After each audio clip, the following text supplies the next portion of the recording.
Assalamualaikum warahmatullahi wabarakatuh. Di video ini saya akan mereview lanjutan dari bab 4 pada buku Kebudayaan dan Pelestarian Alam.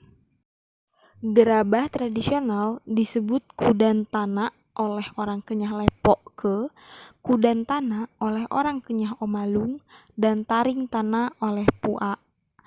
Pada masa silam, semua perempuan Lepok biasa membuat gerabah, tapi sekarang hanya 2 orang, yaitu satu wanita tua dan satu wanita setengah umur. Jenis tanah liat yang dipakai untuk membuat gerabah berbeda-beda di setiap daerah. Orang Omalung di daerah Sungai Saan memakai tanah liat hitam, sedangkan perempuan Omalung yang sudah tua di Long Pujungan memakai yang berwarna biru. Orang Lepok dari Apau Ping memakai tanah liat yang berwarna jingga. Gerabah tradisional memiliki tekstur yang halus dan ringan. Sementara itu telah ditemukan 2 jenis, yaitu kudan biok atau bejana besar dan kudang telang atau bejana untuk cairan. Menurut seorang informan, gerabah berukuran besar kurang lebih tinggi 50 cm dengan mulut lebar yang disebut kudan nua digunakan sebagai wadah air. Secara tradisional, gerabah dipergunakan untuk memasak nasi atau sayur. Nasi yang ditanak dalam periuk gerabah lebih lama matangnya untuk rasanya lebih enak. Gerabah yang berukuran kecil digunakan untuk menanak nasi untuk 1 orang, sedangkan yang berukuran besar untuk sekeluarga. Sekarang gerabah sudah tidak lagi digunakan untuk memasak, tetapi digunakan untuk menyimpan ragu guna membuat minuman berkadar alkohol dari ubi kayu. Jika gerabah sedang tidak digunakan, maka gerabah digantung di tempat semacam keranjang kasar dari tali rotan yang dianyam. Pembuatan gerabah dilakukan dalam 2 tahap. Untuk pembuatan bentuknya dilakukan pada waktu membuka lahan lading baru sekitar bulan Mei atau Juni sampai Juni. Lalu bejana-bejana yang sudah dibentuk dibiarkan menjadi kering secara alami sampai saat panen padi berikutnya selesai sekitar bulan Februari sampai Maret. Setelah itu gerabah yang masih mentah dibakar. Dalam proses pembuatan keadaan cuaca tidak begitu berperan dan tahap pembuatan, tetapi fase bulan yang lebih berkaitan dalam tahap pembuatan. Maret tahun 1992, suatu acara pembuatan gerabah diselenggarakan dengan tujuan menyaksikan prosesnya dan merekamnya. Jadwal pembuatannya ini tidak mengikuti pola tradisional. Bagian pertama pada 5-5 Maret yaitu proses pembuatan bentuk dari tanah liat, kemudian bagian kedua pada 19 Maret yaitu proses pembakaran. Semua tahapan pembuatan gerabah dilakukan oleh perempuan. Biasanya laki-laki tua ikut membantu dalam menggali dan perempuan memeriksa kualitas tanahnya. Tanah liat yang bagus disebut tanah nyalit, yaitu tanah lengket dan harus berwarna kemerahan serta tidak mengandung pasir. Tanah liat yang telah diambil kemudian diletakkan di atas papan berukuran besar dan ditumpuk-tumpukkan dengan semacam aluhusus yang pendek sampai lunak. Kemudian tanah liat yang sudah lunak dicampur dengan bubuk kereweng atau pengeras adonan. Agar gerabah kokoh, maka perlu mencampurkan gerabah lama yang telah dipecahkan ke tanah liat yang baru. Kemudian adonan itu ditumbuk-tumbuk lagi sampai menyatu. Bentuk-bentuk gerabah sekarang di Apau Ping hanya sedikit, karena masyarakat sempat tidak lagi menggunakan gerabah untuk memasak atau makan. Meski demikian, masih ada yang memiliki 1 atau 2 kudan kuno, seperti kudan bio.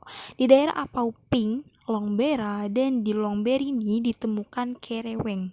Kereweng memiliki pinggiran yang lurus serupa dengan pinggiran kudan bio yang sekarang, tetapi tebalnya yang berbeda.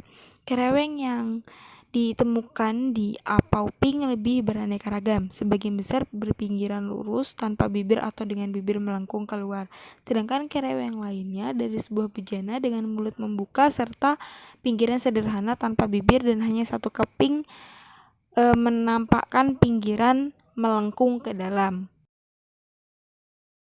Pelestarian lingkungan alam itu tergantung kepada pelestarian sumber-sumber daya kebudayaan setempat, terutama pengetahuan dan pengalaman orang-orang yang telah turun-temurun hidup di dalam sebuah ekosistem tersebut.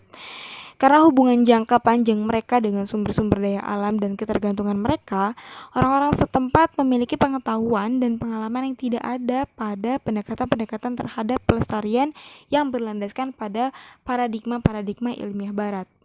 Konsep kebudayaan membawa beraneka ragam pengertian, tergantung dari pemakainya. Namun, dari perspektif antropologi, kebudayaan membentuk dan mewakili keseluruhan gaya hidup sebuah masyarakat, termasuk seluruh aspek material, intelektual, tingkah laku, dan spiritualnya.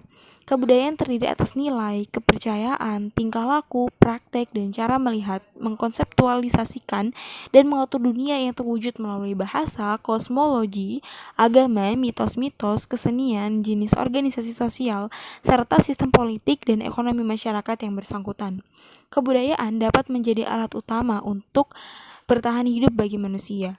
Kini banyak menyadari bahwa bila kebudayaan mati, maka sebagian besar sumber daya pengetahuan, pemahaman, dan alternatif cara hidup di dunia pun akan hilang. Pengurangan keanekaragaman kebudayaan secara potensial berarti pengurangan kekayaan manusia dalam hal kreativitas dan kemampuan. Dan berdampaknya yaitu identitas yang melemah, kepercayaan diri yang lebih rendah, serta motivasi dan semangat yang berkurang, yang kemudian dapat membawa degenerasi dan alienasi sosial. Di daerah Loang Pujungan, tingkat frustasi dan keputusasaan sangatlah besar. Karena banyak yang merasa dirugikan karena ketertinggalan dalam proses pembangunan dan beberapa janji petugas pemerintah yang belum dipenuhi. Karena banyaknya kekecewaan membuat orang-orang bersikap skeptik terhadap bantuan dari luar. Awalnya, masyarakat Longpujungan merencanakan akan memulai pendirian museum pada November 1997. Namun, karena masalah kekeringan dan krisis ekonomi, membuat mereka harus menunda pembangunan tersebut. Gerabah tradisional disebut kudan tanah oleh orang Kenyah Lepo ke kudan tanah oleh orang Kenyah Omalung dan taring tanah oleh Puak. Gerabah tradisional memiliki tekstur yang halus dan ringan. Jenis tanah liat yang dipakai untuk membuat gerabah berbeda-beda di setiap daerah. Orang Omalung di daerah Sungai Saan memakai tanah liat hitam, sedangkan perempuan Omalung yang sudah tua di Long Pujungan memakai yang berwarna biru. Orang Lepoke dari Apauping memakai tanah liat jingga. Secara tradisional, gerabah dipergunakan untuk memasak nasi atau sayur. Pembuatan gerabah dilakukan dalam 2 tahapan. Untuk pembuatan bentuknya dilakukan pada waktu membuka lahan lading baru. Lalu bejana-bejana yang sudah dibentuk dibiarkan menjadi kering secara alami sampai saat panen padi berikutnya selesai. Setelah itu gerabah yang masih mentah dibakar. Pelestarian lingkungan alam itu tergantung kepada pelestarian sumber-sumber daya kebudayaan setempat, terutama pengetahuan dan pengalaman orang-orang yang telah turun-temurun hidup di dalam sebuah ekosistem tersebut. Konsep kebudayaan membawa beraneka ragam pengertian, tergantung dari pemakainya. Namun, dari perspektif antropologi, kebudayaan membentuk dan mewakili keseluruhan gaya hidup sebuah masyarakat, termasuk seluruh aspek material, intelektual, tingkah laku, dan spiritualnya. Kebudayaan terdiri atas nilai, kepercayaan, tingkah laku, praktek, dan cara melihat, mengkonseptualisasikan, dan mengatur dunia yang terwujud melalui bahasa, kosmologi, agama, mitos-mitos, kesenian, jenis organisasi sosial, serta sistem politik dan ekonomi masyarakat yang bersangkutan. Apabila kebudayaan mati, maka akan memiliki dampak, yaitu identitas yang melemah, kepercayaan diri yang lebih rendah, serta motivasi dan semangat yang berkurang, yang kemudian dapat membawa degenerasi dan alienisasi sosial.